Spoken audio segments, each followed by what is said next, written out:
Hi friends, இன்னைக்கு சூப்பரான kitchen tips தான் பார்க்க போகிறோம். எதை பற்றிய டிப்ஸ்னா, காலையில் ஸ்கூலுக்கு போகிற குழந்தைகளுக்கு, ஆஃபீஸ் போகிறவங்களுக்குலாம் சப்பாத்தி மாவு பிசைஞ்சு நம்ம ஃப்ரிட்ஜுக்குள்ள வச்சு ஸ்டோர் பண்ணி வைக்கலாங்க. ஒரு வாரத்து வரைக்கும் நீங்கள் ஸ்டோர் பண்ணி வைக்கலாம். அது எப்படி வைக்கணும்னா, நம்ம மாவு வந்து பிசைஞ்சு எடுத்துக்கணுங்க. பிசைஞ்சு எடுத்துட்டு, அப்புறமா நம்ம எந்த சைஸில் தேவையோ அந்த சைஸில் நம்ம உருட்டி எடுத்துடணும். உருட்டி எடுத்துட்டு, அதுக்கப்புறமாட்டு நம்ம மேலே கொஞ்சோண்டு எண்ணெய் ஆட் பண்ணணுங்க.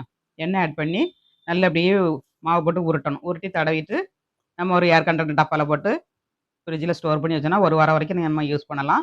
மாவோட கலரே சேஞ்ச் ஆகாதுங்க. நம்ம அப்போ வச்ச மாவு மாதிரி ஃப்ரெஷ்ஷாக இருக்கும். ட்ரை பண்ணி பாருங்கள். மாவு வந்து நம்ம உருட்டி எடுத்தாச்சுங்க. இந்த மாதிரி உருட்டி எடுத்துட்டு நம்ம என்ன செய்யணும்னா, கொஞ்சமாக எண்ணெய் ஆட் பண்ணணும். மேலே கொஞ்சமாக ஆட் பண்ணால் போதும். போட்டுட்டு இந்த மாதிரி அகலமான பாத்திரமாக இருந்தால் இந்த மாதிரி ரொட்டேட் பண்ணுங்கள்.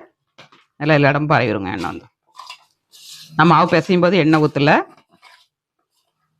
சில சமயங்களில் தாங்க எண்ணெய் ஊற்றுவேன், சில சமயங்களில் எண்ணெய் ஊற்ற மாட்டேன். நான் இந்த மாதிரி பெரட்டிட்டு நம்ம என்ன செய்யணும்னா, இந்த மாதிரி ஒரு ஏர் கண்டெய்னர் டப்பாவில் பிளாஸ்டிக் கவரில் வச்சும் வைக்கலாம், நீங்கள் அப்படியும் வைக்கலாம்.